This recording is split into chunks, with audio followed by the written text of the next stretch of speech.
देव जय भोलेनाथ। नमस्कार, मैं साधना पांडे मार्गदर्शन पे आपका स्वागत करती हूँ। दोस्तों, मैं बात करूँगी मार्गशीर्ष यानी कि अघन मास की पूर्णिमा के बारे में। अघन मास की पूर्णिमा इस बार यानी कि 2023 में कब पड़ रही है? 25 तारीख को हम व्रत रखेंगे या फिर 26 तारीख को रखेंगे? सत्यनारायण की कथा किस दिन करें या फिर किस दिन कराएं? स्नान दान पूजा विधि क्या है? तो पूर्णिमा के बारे में कंप्लीट ये वीडियो है, तो वीडियो में अंत तक ज़रूर बने रहिएगा और बातों को ध्यान से सुनिएगा।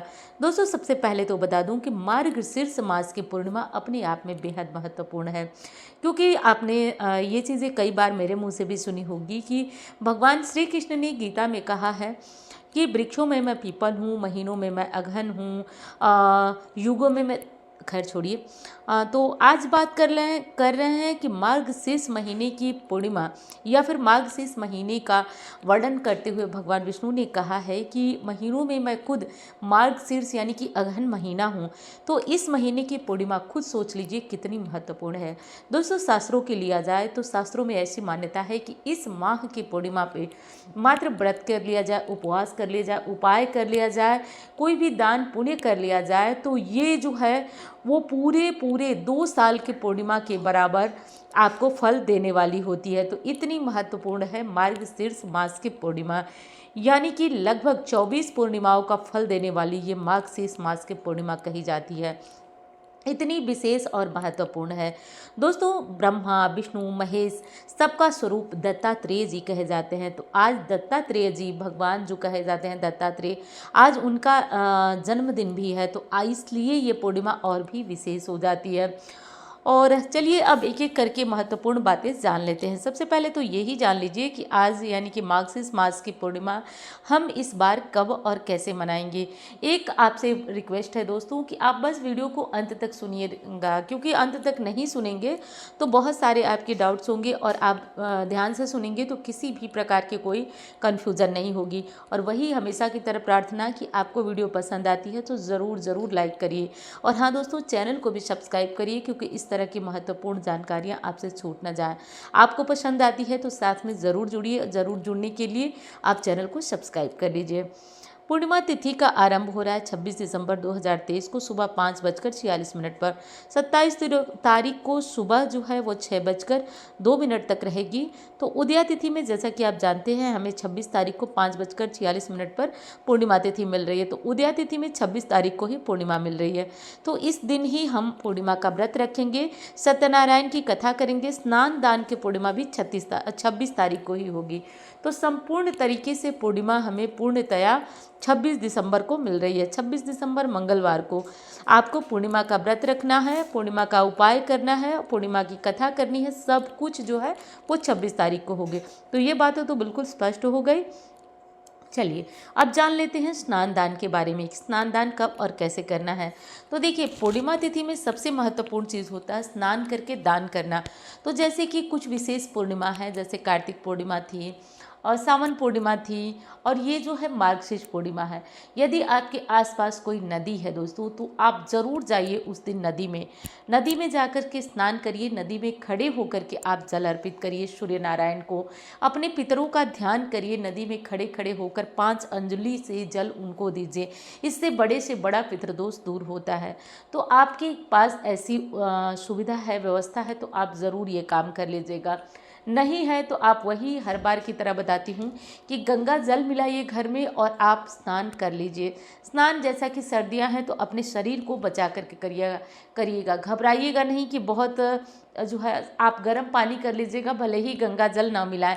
हर हर गंगे बोलते हुए आप स्नान कर लीजिएगा। और हाँ, गर्म पानी मिलाइएगा तो गंगा जल मत मिलाइएगा, मतलब गर्म पानी से नहाइएगा तो गंगा जल मत मिलाइएगा। ये चीज़ आपको ध्यान रखना है। हर हर गंगे बोलते हुए आपको नहाना है। और जानते हैं हर हर गंगे बोलकर स्नान करने से ना सभी पापों का नाश होता है। कहा जाता है गंगा गंगा जो जपे रहे न भूखा नंगा, यानी कि जो व्यक्ति गंगा नाम का स्मरण करता है वो भूख और वस्त्र यानी कि सभी सुख संसाधन को प्राप्त कर लेता है। किसी प्रकार की दिक्कत नहीं है। तो आप गर्म पानी से नहाइएगा। किसी तरह अपने स्वास्थ्य के साथ खिलवाड़ मत करिएगा, क्योंकि सर्दियाँ भी चरम पे है। तो अपना ध्यान रखते हुए पूजा पाठ करिए।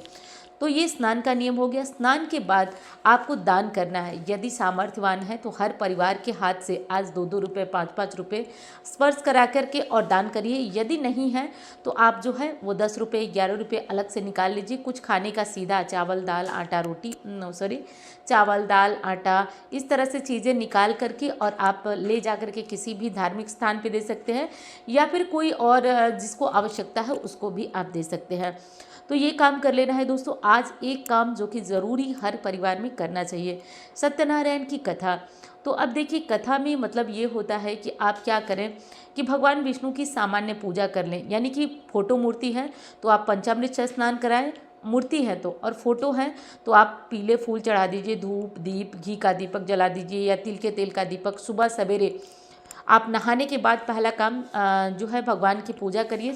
सूर्य नारायण को जल दीजिए, तुलसी जी को जल दीजिए। उसके बाद आप सत्यनारायण भगवान की यानी भगवान विष्णु के स्वरूप की पूजा करिए। तो पूजा में वही धूप दीप चंदन सब कुछ चढ़ा दीजिए और पूजा कर लीजिए। और मैं जो है कथा लाइव कराऊंगी लगभग 8 साढ़े 8 बजे करीब, 26 तारीख को पूर्णिमा की बात कर रही हूँ।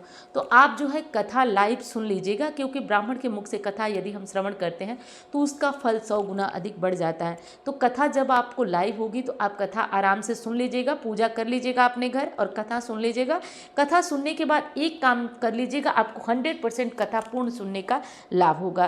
क्या करिएगा, तो आप जब कथा सुन लीजिएगा, कथा खत्म होगी तो आप 5 रुपये 10 रुपये दान ज़रूर निकालिएगा ब्राह्मण के लिए, क्योंकि कथा सुनकर ब्राह्मण को दान दिया जाता है। लेकिन आप इस दान को क्या करिएगा, सुनने के बाद ले जा करके और आप कहीं भी मंदिर में आप भगवान को या फिर ब्राह्मण को ये कथा का दान दे के चले आइएगा। इस तरह से मात्र करने से दोस्तों मनोकामनाएं पूर्ण होती हैं। प्रायः देखिए लोग सोचते हैं कि सत्यनारायण की कथा धन संपदा के लिए कराई जाती है, लेकिन आपको एक चीज़ बता दूंगी, कलयुग में तारने वाला है ये सत्यनारायण का व्रत, कथा पूर्णिमा का व्रत। तो ये कथा मात्र 5 पूर्णिमा भी कोई व्यक्ति यदि सुन लेता है तो मैं दावे से कहती हूँ कि जो भी इच्छा करके वो सुनना शुरू करता है उसके सभी मनोकामनाएं पूर्ण होती हैं। तो ये होता है पूर्णतया पूर्णिमा कथा का फल।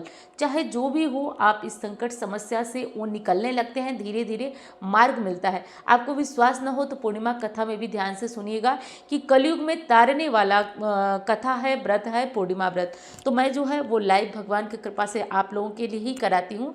हालांकि व्यस्तता बहुत रहती है दोस्तों, ऐसे में लाइव ऑन कर पाना मुश्किल होता है, लेकिन मैं आपके लिए कराती हूँ। तो आप इस मौका का लाभ ज़रूर लीजिएगा।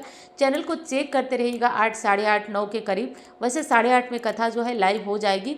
तो आप लोग को ऐसा अवसर मिल रहा है तो ज़रूर सुनिए। जिनके घर में हो रही है उनकी बात तो अलग है, लेकिन नहीं हो रही है तो ये अवसर लीजिए और इसका लाभ लीजिए दोस्तों। तो आप पहला काम तो ये कर लीजिएगा, लाइव में चैनल, बहुत लोग कहते हैं लाइव कैसे ज्वाइन करें। चैनल पे जाइएगा तो रेड रेड बना रहेगा, मतलब रेड रेड टाइप का निशान रहेगा। चैनल पे जाकर के आप ज्वाइन कर लीजिएगा। किसी भी तरह की दिक्कत हो तो आप जो है हमारे यहाँ फ़ोन करके भी लोगों से समझ सकते हैं। हाँ, एक और ज़रूरी चीज़ दोस्तों, जैसा कि मैं बार बार लाइव आकर के आपको महत्वपूर्ण जानकारियाँ देती हूँ, उसी सिलसिले में मैं 25 दिसंबर को भी रात को 8:30 बजे लाइव आऊँगी। तो आपके पास टाइम है तो छोड़िएगा मत, क्योंकि जो है ये महत्वपूर्ण लाइव हो रहा है। अब जो भी महत्वपूर्ण लाइव है उसको टाइम हो तो ज़रूर ज्वाइन करिएगा। अब मैं बात कर रही थी स्नान की और पूजा की। आज एक काम और कर लीजिएगा, किसी भी शिव मंदिर में जाकर के आज भोलेनाथ की पूजा करिएगा। अधिकांशतः परिवार पितृदोष से पीड़ित होते हैं, तो आज काले तिल और चावल से महादेव की आराधना करने से पितृदोष जैसे समस्याओं से मुक्ति मिल जाती है। तो आपको ये काम अवश्य अवश्य कर ही लेना है, ठीक है।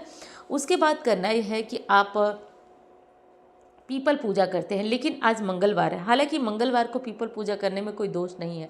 तो पीपल पूजा कब करना है, तो 9:30 से 10:30, सुबह 9:30 से 10:30 के बीच आप पीपल की पूजा कर लीजिएगा, क्योंकि पूर्णिमा तिथि में पीपल में जल देने से लक्ष्मी नारायण के साथ साथ आपको पितरों की कृपा भी मिलती है। तो ये भी काम कर लीजिएगा। चंद्रोदय का समय जो है वो दोस्तों लगभग 7:45 पर है। तो इसके बाद आपका चंद्रोदय हो जाएगा। तो जो लोग पूर्णिमा का व्रत करेंगे वही चंद्रोदय के बाद अर्घ्य देंगे। बिना व्रत के चंद्रमा को अर्घ्य नहीं दिया जाता है। कई सारे कमेंट आ रहे हैं कि बिना व्रत के चंद्रमा को तो कभी नहीं दिया जाता है। यदि आप पूर्णिमा का व्रत करते हैं तो ही आप चंद्रमा को अर्घ्य देंगे।